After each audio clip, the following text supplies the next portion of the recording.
नमस्कार दोस्तों। आज हम आपको भारत के एक ऐसे महान व्यक्ति की कहानी सुनाने जा रहे हैं जिन्होंने पूरी दुनिया को शब्दों की ताकत दिखाई। यह कहानी है रविंद्रनाथ टैगोर की। रविंद्रनाथ टैगोर का जन्म 7 मई 1861 को कोलकाता, पश्चिम बंगाल में हुआ था। वे एक बहुत ही शिक्षित और कला प्रेमी परिवार से थे। उनके घर में साहित्य, संगीत और कला का माहौल था। लेकिन टैगोर बचपन से ही अलग थे। उन्हें स्कूल की चार दीवारी बिल्कुल पसंद नहीं थी। वे किताबों से ज्यादा प्रकृति से सीखना चाहते थे। टैगोर पेड़ों के नीचे बैठकर आसमान, हवा और पक्षियों को देखकर कविताएं लिखते थे। बहुत कम उम्र में उनकी कविताएं पत्रिकाओं में छपने लगीं।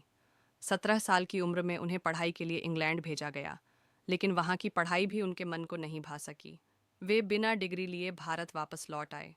लोगों ने सोचा, ये लड़का कुछ नहीं कर पाएगा, लेकिन यही लड़का आगे चलकर इतिहास रचने वाला था।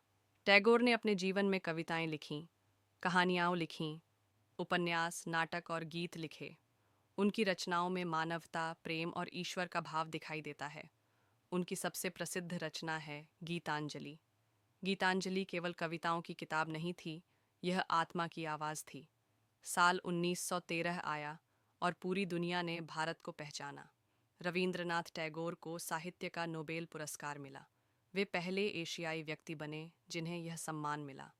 भारत गर्व से भर उठा। लेकिन टैगोर सिर्फ कवि ही नहीं थे, वे एक महान विचारक भी थे। उन्होंने कहा था, शिक्षा का उद्देश्य सिर्फ नौकरी। 1913 आया और पूरी दुनिया ने भारत को पहचाना। रविंद्रनाथ टैगोर को साहित्य का नोबेल पुरस्कार मिला। वे पहले एशियाई व्यक्ति बने जिन्हें यह सम्मान मिला। भारत गर्व से भर उठा।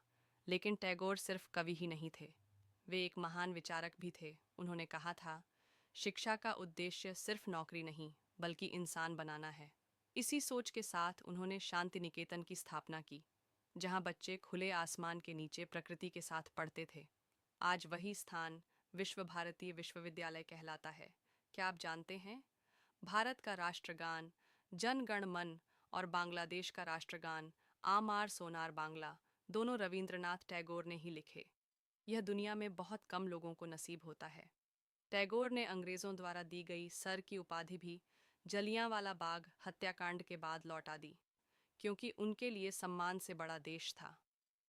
7 अगस्त 1941 को रविंद्रनाथ टैगोर इस दुनिया से चले गए, लेकिन उनके शब्द आज भी जिंदा हैं।